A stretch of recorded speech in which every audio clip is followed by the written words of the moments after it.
Ben, what memories do you have of the New Mexico game last November? Not fond ones. Ones I don't like to remember, but stuff that we definitely reflect on and use to get better with for this year. And you had over 500 yards rushing in that game. I think a couple of big ones kind of skewed that. But what were they doing that you remember that just gave you guys a lot of problems? I think we're just being undisciplined and not using just basic fundamentals. And when you play teams with the triple option, it's a lot of discipline, a lot of eyes, and your keys, and really just doing your job. And so they really test that. And so coming into this week, we got to make sure that we're doing that. We obviously saw kind of what you probably described as kind of chaos on the field with what they were able to do against you guys. But what's it like on the sidelines as you guys go back and you come back out again and you try to figure it out? It definitely gets a little frustrating, but you really got to rely on your coaching and listen up and make those in-game corrections, and that's a lot of football. And when you can able to make those in-game corrections, it really turns out well for you. I think we all noticed right away when the schedule came out that you guys had a bye and then the two option teams after it. What did you guys do this week to take advantage of that, and how important is that for you guys that you kind of set up this way? Yeah, I mean, it definitely gave us an extra week to prepare, and that's what we did. And a bye week can be good and a bad thing, and you can take that week off and not get better and get worse. And so we tried to make sure we got better, and that's what we did. How much time did you guys spend working on the option last week? A lot. We gotta be ready for it. More than you might have. Normally bye week you kind of take most of it working yourselves. You guys work on that a little more than maybe you would have because it's so different. I would say so, yeah. Just because you don't see the triple option that much anymore, and so when you get it and you're able to maybe get a little more time to practice it, then it's something that you should definitely do. You see, over and over the years, you guys or other teams that are really, really good against the run, it doesn't necessarily translate to being good against the option. Why the difference? Why does it not kind of carry over? Definitely. I mean, a lot of the triple option is focuses on singling out one person. And, there's 11 people out there, and, there's 11 responsibilities that 6 of these guys have to do this part, 3 have to do this. And so, you really got to make sure you're doing your job. When you play the traditional offense, a lot of times it's, the whole defense just playing hard and playing fast and, rallying to the football and stuff like that. So the triple option is really singled out on making sure everyone's doing their job. And so if one person of the 11 isn't, then, a big play can occur. I think Gibson had 200, close to 200 yards against you guys last year. Is it kind of just their offense and their scheme, or what is it about him in particular maybe that makes him good? He's definitely a really great player. He's fast, physical, can change direction good, and so stopping him will be a big key along with the other backs, and it'll be a process for us, but I think we'll be able to handle it. Were you paying attention at all to the Utah State game, or how did you find out that they had lost? Yeah, I watched it for sure. I mean, it's something that during the bye week, it's one of the games I was definitely into, and awesome for us. But we're just kind of focused on this game and the ones after that, and so it's really just a 1-0 mentality, like you heard Steven saying, and you can't really focus on the weeks after because that's whenever you slip up. So when they're lining up for the field goal there, I mean, do you cheer a little when they missed, or what were you doing when they missed that field goal and you kind of knew what that meant for you guys? Yeah, I mean, it's awesome that the ball's in our hands, but it's really just focusing on this week, because if you get too excited about that and you don't really focus on what you have to do, then that's when bad things occur. I know you guys kept saying just want to go 1-0, but I was asking him, I mean, you still needed something to happen. You needed them to lose twice. And now the fact that they have, I mean, how different is the feeling maybe now compared to after that Utah State game where it didn't look real bright? Yeah, I mean, I think, you had that initial feeling of, okay, it's back in our hands, and, that's definitely a good feeling. And our job this whole time, Coach Harsin has just been telling us to, do what we do, focus on ourselves, and good things will happen. So I think us, winning, us continuing to do what we do, helped for that to occur. One more about last year's game. Have you guys watched, or have you watched last year's game film, or do you focus on this year? Or definitely. I mean, you see what they did good against us last year, and that's what offenses tend to do. Is if they hurt you on something, they're going to see if we were able to correct it. I know you won, but was it tough to watch that tape? I mean, just see some of the runs they had? Definitely. I mean, especially whenever you watch it and you see, if we would have done something like this differently or that, and, it could have been could have been completely different. Having Air Force next week, how much carryover is there between these two, or are they totally different in what they do?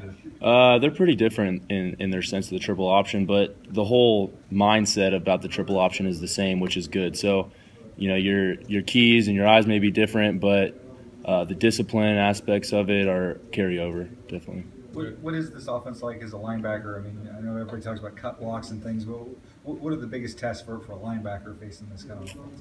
You just got to get off blocks and make plays, and tackling is a huge part of games like these, especially because, they do single out certain players, to make tackles, and if you're not able to make those tackles, then, big runs could occur. How about the fact that you guys have obviously had some success on the blue, but now your two biggest games of the season are going to be right here on the blue.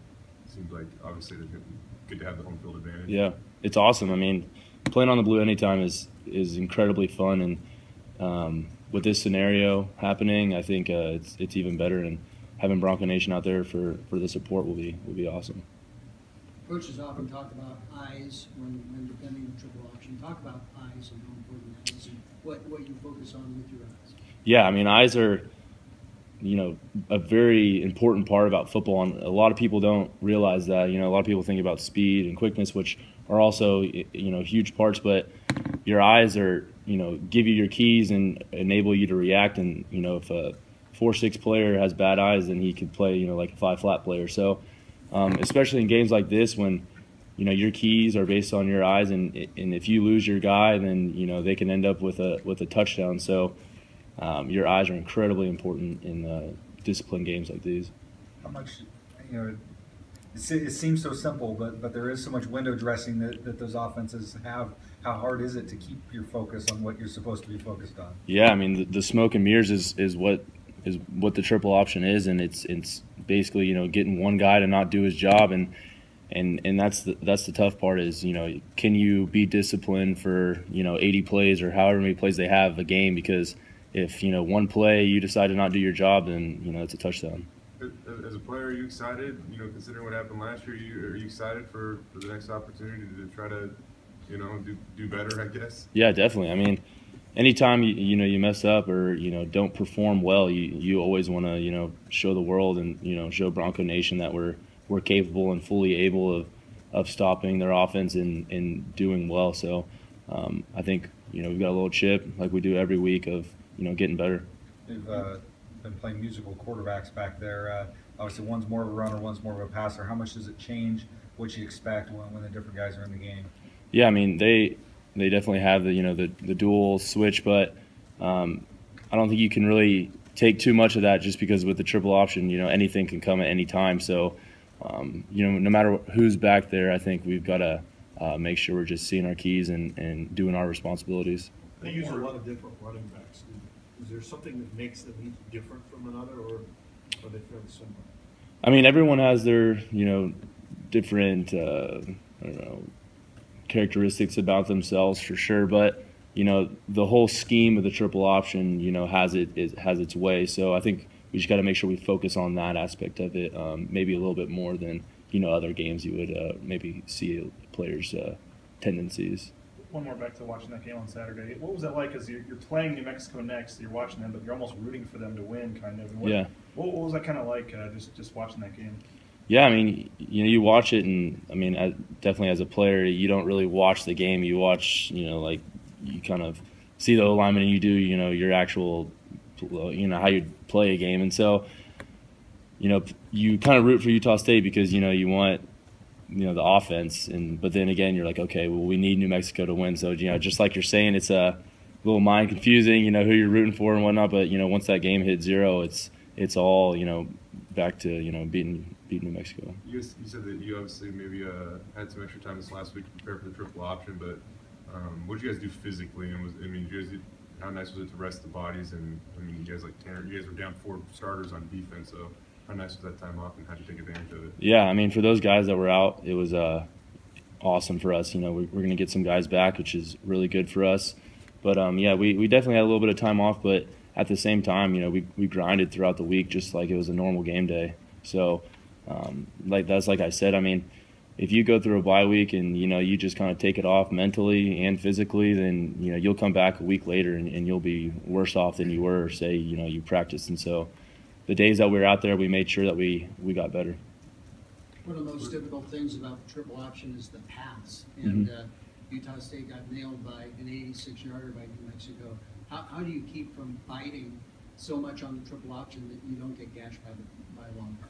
Yeah, I mean, it's just a discipline. You know, every play in and play out, it's everyone doing their job. And the second that you know, maybe scoot up a little bit and maybe think too fast is the second they gash you. And that's, you know, that's the whole pride about a triple option, is just testing the defense. And so we got to make sure that, you know, we're disciplined. And I think if we do that, then we'll work out well. How Joey Martorano started a couple games in a row without Tanner Vallejo. Obviously, he can continue to grow and progress. Yeah, Joey's a heck of a player, and you know he's, we think everyone in the linebacker room is capable of being a starter, and you know that's how we practice. And Coach Avalos, you know, best linebacker coach I've ever had, and you know one of the best coaches I think on the staff, and he prepares us. You know, even I think our redshirt freshmen go out there and play is how well he coaches us. Ben? Yep.